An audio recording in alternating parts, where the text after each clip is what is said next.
नमस्कार, माझ्या चॅनलवर तुमचं सर्वांचं पुन्हा एकदा खूप स्वागत आहे. तर आज मी तुमच्यासाठी घेऊन आले छान असा मसाले भात व्हेज पुलाव. तर बघू शकता इथे आपण छान अशा भाज्या कट करून घेतल्या. इथे मी काजू आणि थोडे शेंगदाणे घेतले. इथे खडे मसाले घेतलेले.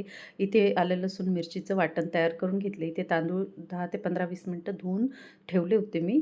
आता इथे आपण फोडणीची तयारी बघणार आहोत. तर इथे मी तेल घालून घेतलेले फोडणीसाठी. मित्रमैत्रिणींनो, इथे आता आपण थोडंसं जिरं आणि मोहरी घालून घेणार आहोत. तर माझे व्हिडिओज तुम्हाला आवडत असतील त्या चॅनलला लाईक, सबस्क्राईब, कमेंट नक्की करा. आता ह्या ज्या आपण भाज्या सर्व कट करून घेतले, कांदे, टोमॅटो, बटाटा, तोंडली वगैरे, तर आपण सर्व फोडणीमध्ये घालून घेणार आहोत. बघू शकता तुम्ही व्हिडिओमध्ये मित्रमैत्रिणींनो.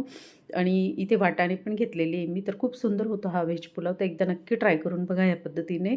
मसाले भात पण म्हणू शकता तुम्ही याला. आता इथे आपण छान अशी फोडणी तयार केल्यानंतर आपण वाटण घालून घेणार आहोत. आता इथे खडे मसाले घालून घेते मी. खडे मसाले घातल्यानंतर इथे थोडंसं आपल्याला मसाला घालून घ्यायचं आहे, थोडंसं गरम मसाला घालून घ्यायचं आहे, थोडीशी हळद घालून घ्यायची. याच्यात आपल्याला लाल चटणी वगैरे काही घालायची गरज नाही.